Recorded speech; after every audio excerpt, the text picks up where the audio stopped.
رب ذوالجلال کا سایہ بھی قرار دیا احادیث میں کہ اقتدار یہ رب ذوالجلال کا سایہ ہے. یعنی ویسے تو رب ذوالجلال سایہ سے پاک ہے، سایہ اس کا ہوتا ہے جس کا جسم ہو. ہمارا رب جسم سے پاک ہے، لیکن سایہ سے مراد رب ذوالجلال کا خاص فضل اور خاص کرم اللہ کا اقتدار کو قرار دیا، اس لیے کہ اس سے خلق خدا کے بہت سے معاملات اس کے ساتھ متعلق ہیں. اور جس کو اقتدار ملتا ہے اس کو امام کے ساتھ، لفظ امام کے ساتھ تعبیر کیا گیا کہ وہ پوری قوم کا امام ہے.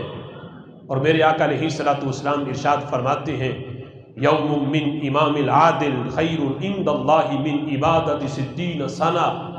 ایک عادل بادشاہ کا، عادل حکمران کا ایک دن ایک طرف، اور بقیہ جنہیں اللہ نے یہ معاملہ نہیں دیا وہ حکمران نہیں، ان کی 60 سال کی بندگی ایک طرف، اور عادل حکمران کا ایک دن ایک طرف.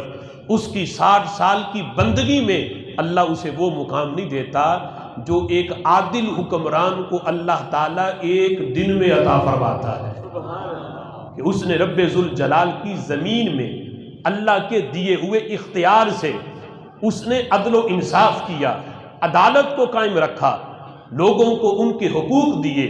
اس کا یہ عمل رب ذوالجلال کے ہاں اتنا عظیم ہے.